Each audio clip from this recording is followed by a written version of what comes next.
বিশেষ করে রাজ্যের উচ্চ শিক্ষা ব্যবস্থাগুলির মধ্যে রাজ্যের সাধারণ ডিগ্রি কলেজগুলির মধ্যে যেরকম দুর্নীতি এবং এই কলেজগুলির মধ্যে পঠন পাঠনের যে সুষ্ঠু পরিবেশ নেই, সেটার সবচেয়ে বিস্তারিত আলোচনা আমাদের একজন সম্পাদক করছেন। বিশেষ করে রামঠাকুর কলেজের যে বিষয়টা, একজন অধ্যাপক 100 ফিকার ওনার নেতৃত্বে কীভাবে বাড়িতে নিয়ে রেখে দেয় এবং টাকার বিনিময়ে ছাত্রদেরকে কীভাবে কলেজের মধ্যে ভর্তি করানো হয়েছে, আমরা যা দেখেছি সংবাদ মাধ্যমে বা সাংবাদিকদের তৎপরতা আমরা যা দেখলাম, প্রায় 7,000 থেকে শুরু করে কোনো কোনো স্টুডেন্ট থেকে 15,000 20,000 টাকা সংগ্রহ করে নিচ্ছে। কিন্তু যে ফিগারগুলির মধ্যে মানে যে সিল, সেই সিলটা বৈধ কোনো সিল না, অবৈধভাবেই ছাত্রদের ভর্তি করানো হয়েছে। ছাত্ররা যখন অ্যাটেন্ডেন্স দিতে যায় ক্লাস কক্ষে, তখন দেখা যাচ্ছে তাদের নামই নেই, কিন্তু তারা ভর্তি হয়ে গেছে।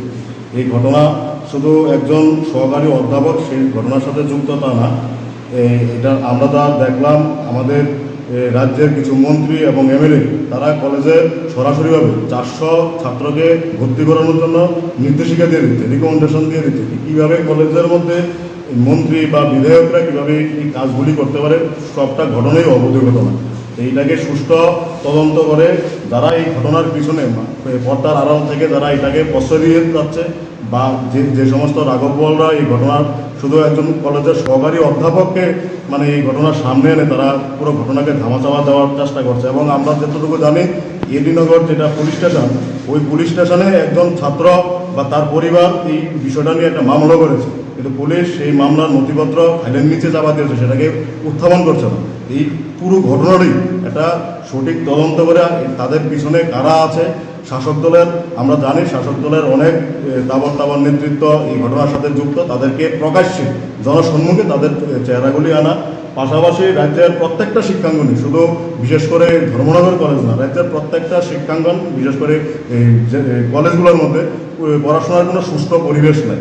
আপনারা দেখেছেন ধর্মনগরের ছাত্রীদের কোনো নিরাপত্তা নেই। গত কয়েকদিন আগে ছাত্রীদের উপর অমানবিক অত্যাচার। শুধু তাই না, এই কলেজের মধ্যে তারা বিরোধী ছাত্র সংগঠন করে তাদেরকে উপরও আক্রমণ কন্টিনিউ সংগঠিত করছে এবিভিপির ছাত্র সংগঠন। কীভাবে বহিরাগতরা, যুব মোর্চার নামধারী বহিরাগতরা কলেজগুলোর মধ্যে ঢুকে, সেটা আমরা জানতে চাই। রাজ্যের উচ্চ শিক্ষা দপ্তরের যিনি নতুনভাবে মন্ত্রী হয়েছেন, ওনার কাছে আমরা জানতে চাই বহিরাগতরা কীভাবে স্কুল কলেজের কক্ষের মধ্যে ঢুকছে, ওদের নির্দেশে কীভাবে এই ধরনের অনৈতিক ঘটনা কাজগুলি সংঘটিত হচ্ছে।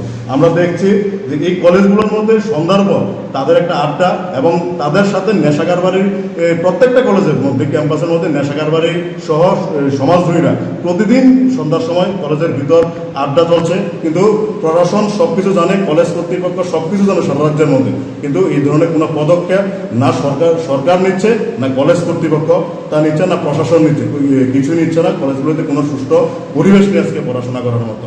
আর যেটা কমলপুরের যে ঘটনাটা ঘটেছে, এটা নিন্দনীয় ঘটনা।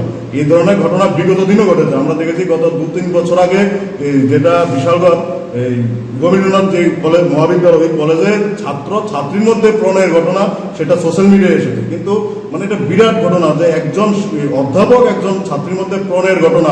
আজকের দিনে যে নতুন প্রজন্মের ছাত্ররা তারা কি শিখবে শিক্ষাঙ্গনগুলির মধ্যে, এটা তো অনেকদিন ধরেই জানা। আমরা যতটুকু জানি কমলপুরের যারা কলেজের কর্তৃপক্ষ তারা এই জিনিসটা অনেকদিন আগে থেকে জানা, কিন্তু এটাকে প্রকাশ্যে তারা আনেনি। যখন এটা প্রকাশ হয়েছে, যখন সোশ্যাল মিডিয়ায় এটা ভাইরাল হয়েছে, কেউ মানে গোপনে এই তথ্য সংগ্রহ করেছে, তখনই এটা এসেছে। এখন তারা মানে সঠিকভাবে জবাব দিতে পারছে না। আমরা সব বিষয়গুলি নিয়ে রাজ্যের যে শিক্ষা ব্যবস্থা, সরকারি শিক্ষা ব্যবস্থা আজকে ভেঙে যাওয়ার পথে।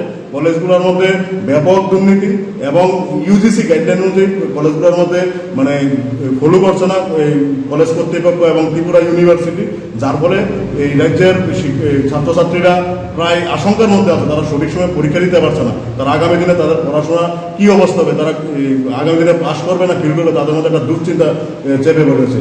বাড়ির বিদ্যুৎ বিল নিয়ে চিন্তায় আছেন? বাড়ির বিদ্যুৎ বিল প্রতি মাসে 0 করতে চান? তাহলে কেন্দ্রীয় সরকার আপনার সমস্যার পার্মানেন্ট সমাধান নিয়ে হাজির। পিএম সূর্য ঘর মুফত বিজলি যোজনা।